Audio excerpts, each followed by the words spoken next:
Senior صحافی اور column نگار نصرت جاوید نے کہا ہے کہ عوام کی بجائے ریاستی اداروں کی بالادستی تسلیم کرنے کے بعد ہماری سیاسی جماعتوں کے درمیان اصل مقابلہ خود کو ریاست کا بہتر مددگار ثابت کرنے کے لیے ہو رہا ہے۔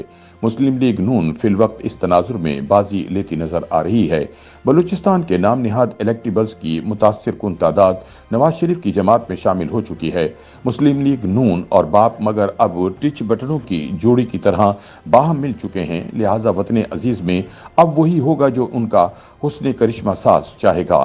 اپنے ایک کالم میں نصرت جاوید لکھتے ہیں کہ 2008 کے انتخابات کے نتائج کی بدولت 9 برس تک ہمارے مائی باپ رہے۔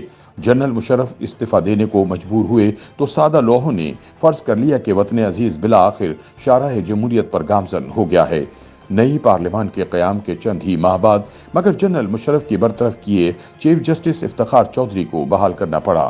چیف جسٹس کے منصب پر لوٹنے کے بعد موصوف نے از خود نوٹس والے اختیارات کی بدولت خود کو وہ دیدہ ور ثابت کرنا شروع کر دیا جو بقول اقبال نرگس کو ہزاروں برس انتظار میں رلاتا ہے۔ ریاست کے نام نہاد تینوں ستونوں کے مابین مگر چودھری صاحب کی دیدہ وری کی بدولت توازن برقرار نہ رہ پایا۔ عدلیہ نے بتدریج پارلیمان کو چور اور لٹیروں کی کمین گاہیں ثابت کر دیا۔ منتخب اداروں کی اجتماعی ساکھ کو ان دنوں عدلیہ کی جانب سے نہایت بے دردی سے تباہ و برباد کیا جا رہا تھا۔ جب ہمارے ہاں مذہبی انتہا پسندوں کا ایک گروہ مصر تھا کہ مغرب کی متعارف کردہ جمہوریت فاسد ہے، اسے تباہ کرنے کے بعد طالبان کے بیان کردہ اسلام کو نافذ کرنا ہوگا۔ ہماری ریاست کے طاقتور ترین ادارے انتہا پسندوں کے ہاتھوں طویل عرصے تک یرغمالی رہے تھے، مگر ریاست کی ریٹ بالآخر بحال کرنے پر مجبور ہو گئے۔ نصرت جاوید کا کہنا ہے کہ انتہا پسندی کے خلاف برپا آپریشنوں کے دوران ریگولر اور سوشل میڈیا پر چھائے ذہن سازوں کی اکثریت طالبانی سوچ پر سوال اٹھانے کے بجائے سیاستدانوں کو بدعنوان ثابت کرنے میں مصروف رہی۔ صحافیوں کی اکثریت افتخار چودھری کے لیے اقدامات سے متاثر ہو کر جمہوری نظام کی اس شکل کو نقش کہن ثابت کرنے میں مصروف رہی جو ہمارے ہاں تحریری صورت میں دیے آئین نے 1973 میں متعارف کروائی تھی۔ دری اسنا کرشمہ ساز شخصیت کے مالک عمران خان بھی اکتوبر 2011 میں مینار پاکستان تلے ہوئے ایک جلسے کے ذریعے تبدیلی کا سونامی برپا کرنے کی مہم پر چل نکلے۔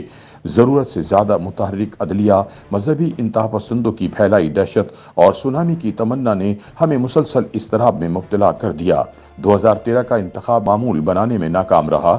اس کے نتیجے میں بھی ہمیں دھرنے ہی ملے اور بالآخر وہ ماحول جہاں ایک army chief general Raheel Sharif سے جانے کی باتیں نہ کرو کی فریاد کرنا پڑی۔ انہیں مگر برادر ملک سعودی عرب نے مسلم امہ کی فوجی اتحاد کی سربراہی کے لیے اپنے ہاں بلوا لیا۔ ان کی جگہ قمر جاوید باجوہ تشریف لائے جو عمران خان کے ساتھ سیم پیج پر یکجا ہونے کو بے چین تھے، اور 2018 میں ہوئے انتخابات نے اس ضمن میں ان کی مشکلیں آسان کر دیں۔ سیم پیج کی بدولت باجوہ اور عمران خان تو یکجان دو قالب ہو گئے، مگر ہمارا سیاسی نظام اپنی شناخت کھو بیٹھا۔ یہ جمہوری رہا نہ آمرانہ، آدھا تیتر آدھا بٹیر ہی رہا۔